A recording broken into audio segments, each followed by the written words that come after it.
Welcome, everybody. John Zager of johnzager.com. How is everyone? It's a nice morning down here on the Gulf. Overcast, a little bit of rain.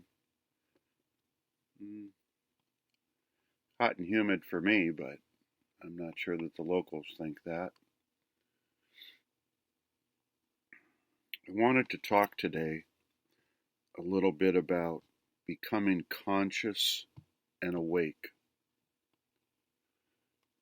Before I say that, I want you to know that I'm working off of a new recording studio on my laptop, and this is my first time in using it, so I hope to get it correct. And if I might make a couple mistakes along the way. But anyway, becoming conscious and awake. And that's, I guess what I'm thinking about there is just moving out of your program, living in your program. That isn't even your program. You were given beliefs by adults when you were just a child, an infant, actually from your mom's third trimester, through about age 6. As you all know, you were in theta brainwave, and which is being hypnotized, and you walked around with your eyes open, or were awake with your eyes open as a little child, and you were absorbing everything and taking in different belief systems, and as a result you formulated perceptions, and as time went on, by the time you got to your 30s, it had all become hardwired and you became a program. And the reason that you struggle in life, some of you might, actually a lot of you might, is because your conscious self is in opposition, right, to the programs that you were given as a little person. And I bring this topic up today. This is my third podcast back in a couple months, I guess, something like that. And being down here on the Gulf, Texas Gulf, I've decided to spend the winter and do more research around transformation, of course, and I'm bumping into a fair amount of similarities with people down here.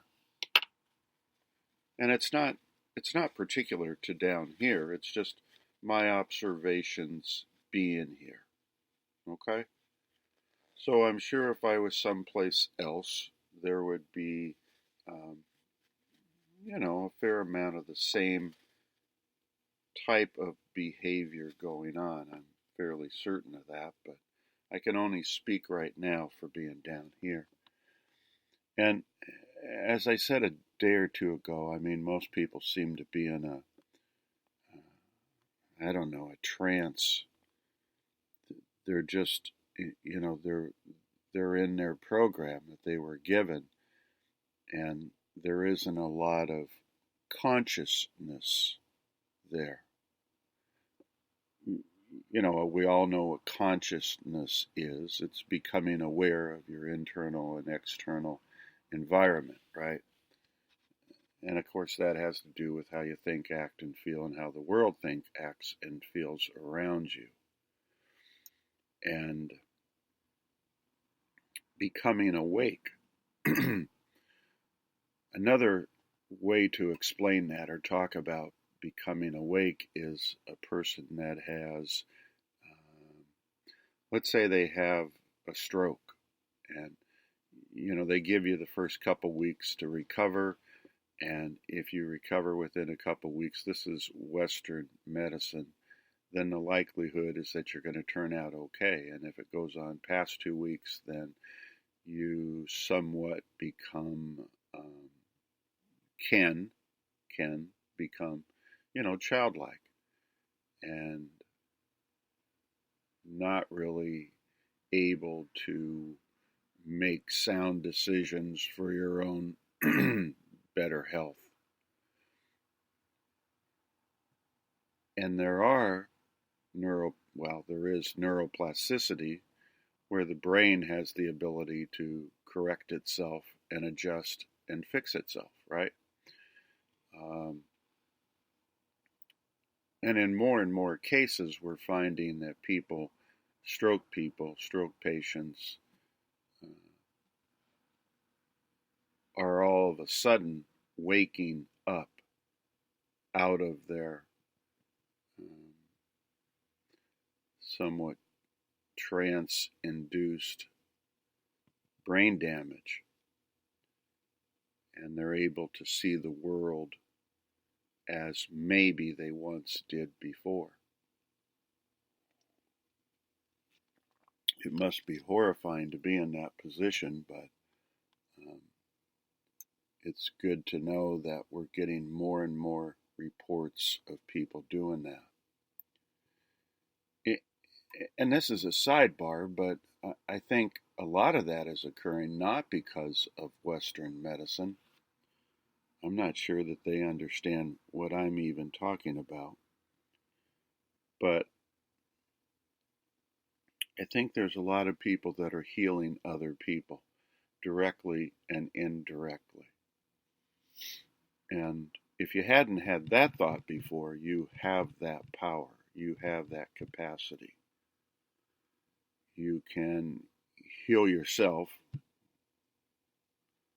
Um, and I guess that's another whole topic. I hope you are understanding that you have that ability to different kinds of emotional and physical illnesses, but you can also heal another person. You have the capacity, the ability to heal another person right in front of you.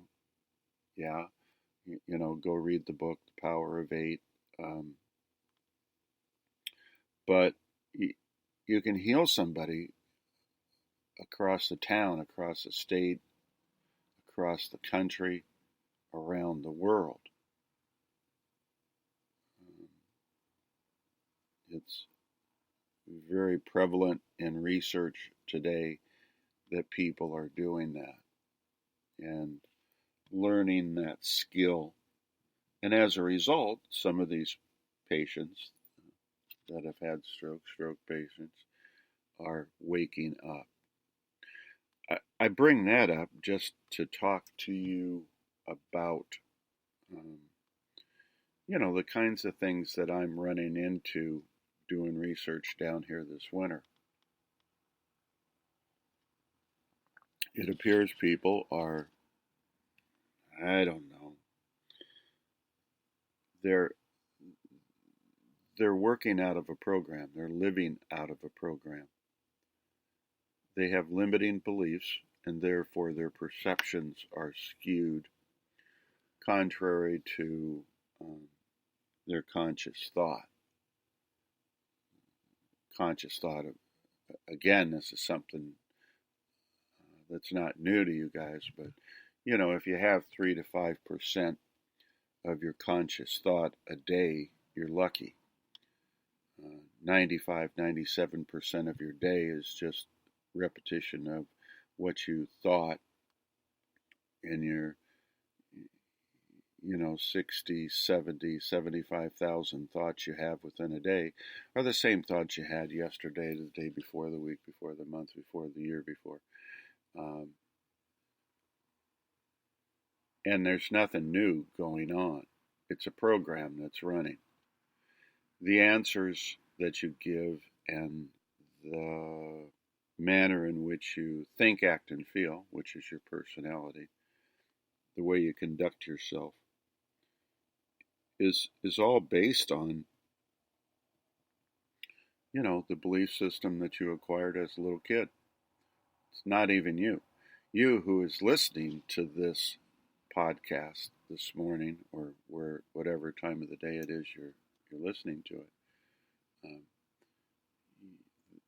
this probably is not your conscious side of the head listening. It may be, may not be.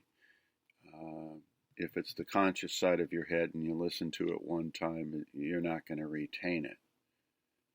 That's not how the brain works. The conscious side of the head requires that you use repetition in order to sustain any memory. But the point I guess I'm trying to make is that there's a lot of people that seem, in my interactions with them, they're just frustrated, angry, upset. I don't know. Seems like at the world, at work, at other people, at politics, at economy. There's a lot of resistance in their world. And in order to get to the unknown, the unified field, we need to be able to surrender, right? And let go and allow the universe to do what it needs to do, and us not try to move it around or control it or fix it or any of those kinds of things. If you're living in a program, and again, the program, this is all science. I mean, go look it up. It's not me talking. It's just science, the research that I do, and I'm just presenting it back to you. All of my podcasts are science-based, and I'm just reporting back to you throughout the different things it might sound like, and in some cases I might interject a personal thought of my own, but for the most part I just want to present the science. You guys can figure it out from there. But so that's the way that you live your life. Over 70%, it's probably closer to 90% of people are living in stress. They're not, for the most part, they're not happy. Their immune system is working continuously, fighting off different kinds of illnesses, simple things like colds and flus and bugs that you get. I don't even understand why people get that stuff. But I do. It's because they're living in a state of stress and their immune system is depleted, and they're not upregulating genes that'll strengthen their immune system. And through the thoughts of their own, they have weakened the immune system so that they are vulnerable to being sick and that kind of thing. But so therefore, all of a sudden they wake up, so to speak, when a doctor gives them a diagnosis, or a doctor gives them, I guess, the comment that you need to get your affairs in order. The kudu verse, that you have a cancer. That's pretty awakening. All of a sudden you get a lot of anger, you get a lot of sadness, all kinds of emotions pop in there. So people are in difficult situations today. Part of it's real, part of it's not. Part of it's their illusion of life. And it's like talking to people in a trance. And their reactions are interesting as well. you'll get reactions that are unexpected, right? I mean, I had an interaction with a person a while back, and I couldn't believe what I was hearing, as if, are you really saying that? Is that really you, or is that somebody else talking inside of you? I mean, I'm just blown away by what I hear, the way that people are processing things, the way that they, I don't know, evaluate a situation. I mean, things that are just so clear cut, and they defy that, and they come up with something that is so outrageously different and contrary to what's going on. I just take a step back. I just I just am totally um, bewildered at how they can contrive that kind of thinking. But nevertheless, that's my point. It's just a program. It's not a real person out there communicating with you or trying to communicate with you. And then what also goes on down here, and this is prevalent. This is just prevalent. I can't believe the get backs. You know, if someone, and I'm interacting with a fair amount of people in my days down here, different people all the time. And what I noticed in my various trips down here is that if if any of these people feel like they've been offended, it's immediate get back, however they can do that. And again, it's a situation where it's just the program acting out, right? It's not really the person. They're just in an illusion. They're in a trance. I don't know what the heck's going on in there, but um, they just want to get back at you, however they can, to justify. I think that they're programming. See, this is them observing themselves. So you have an individual that's observing themselves using their program, if that makes any sense to you. And it must be pretty uncomfortable living that kind of an illusion. So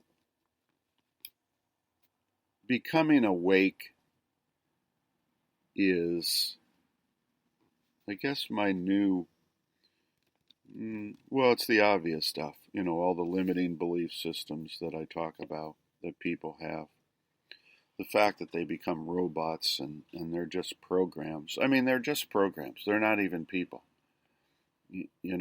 They're just energy forms that, that are acting in robotic ways and in the way that they, you know, talk, act, and feel.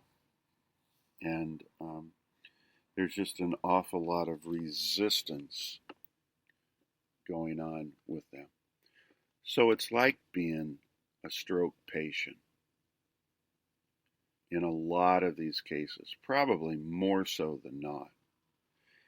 And how nice it is if you can get people to become awake again on the conscious side of their brain, to where they become aware of themselves, they'll become aware of the world, aware of the other people, aware of how they interact, aware of what they're doing to themselves.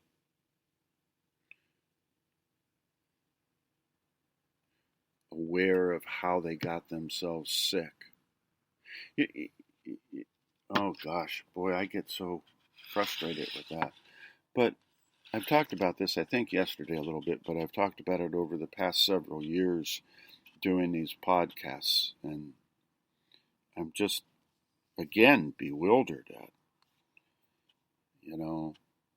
what's my new thing is that, ignorance is a choice. It's clearly a choice. And um, you can either gain information and get education, or, so to speak, be ignorant. Here, here's science that says to an individual, you have autoimmune system disease, right?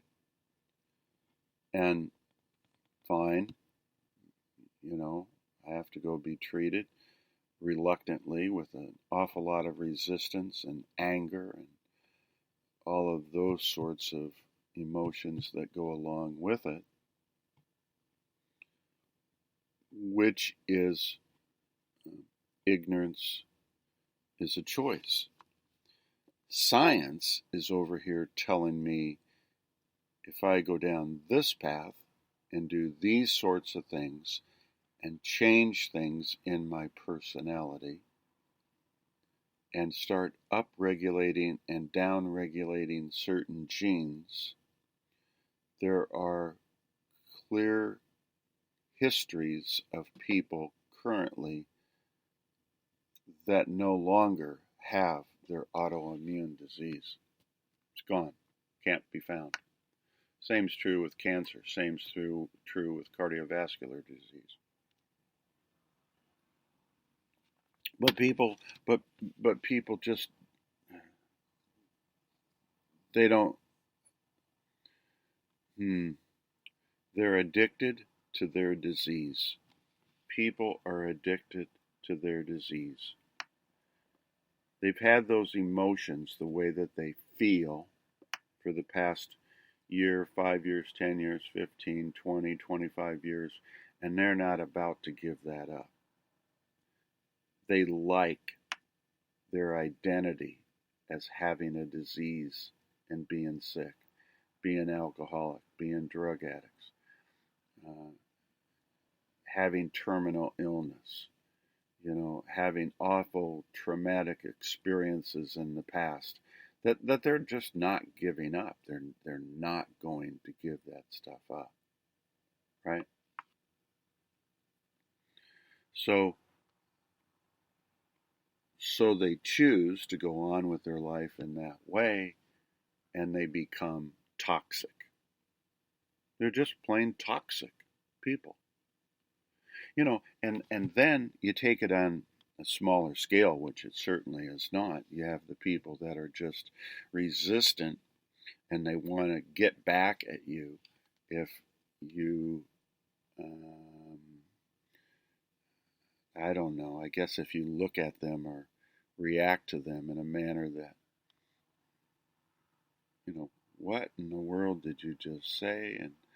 And you're working out of your program, and the people who want to just get back at you, it's no different. They enjoy that personality. And if you tell them, and if science tells them, and if they can go and look at histories and research that says if you change this, this, and this, you don't have to live out of your program. You can now become more conscious. You can make that a bigger part of your day, and you can go on with your life in a state of joy, abundance, and love. I don't want to do that. I don't want to do that. So that's the kind of stuff that happens. So in order to awake ourselves out of our programs that we're stuck in, it's a time for information. It's a time for education. And it's a time to stop the resistance and your life being this illusion that you have. And you need to surrender. All of that stuff is just so overwhelming for people. It's so difficult to do. And then you hear the excuses. Well, can we start that tomorrow? Or can we start it next week or some other time? I'm kind of comfortable with it right now. You know, I'm this way because of my spouse or my ex or my boss or a colleague or I don't know, somebody else. The only thing I can say is that there's people on the internet as well as everywhere on the planet anymore that can help you. If if you're even willing to say you need help. And the likelihood you're not willing to say you even need help. But if you do, you need to find somebody that is not doing psychotherapy. Psychotherapy is just re-traumatizing people, and they need to eventually get a law so that those people can be arrested for doing psychotherapy. It's a malicious way for therapists to get money to go on vacation. It does no good. Their statistic, this is just science, you guys. This is just science. Go read it yourself. Go look it up yourself. Psychotherapy has no benefit to healing. Let me say that one more time. Psychotherapy has no benefit to healing, period. They've done research on it. Doesn't work. So, anyway, that's kind of my podcast for today. It's not a rant. It's just a lot of science that you all don't want to hear. And it's not meant intentionally to upset anybody. It's meant as a motivation to get some information, to educate yourselves, and to live a better life, and to become awake and conscious. So God bless everybody. Take care of one another, and I'll look forward to talking to y'all again real soon. Thanks a lot. See you. Bye.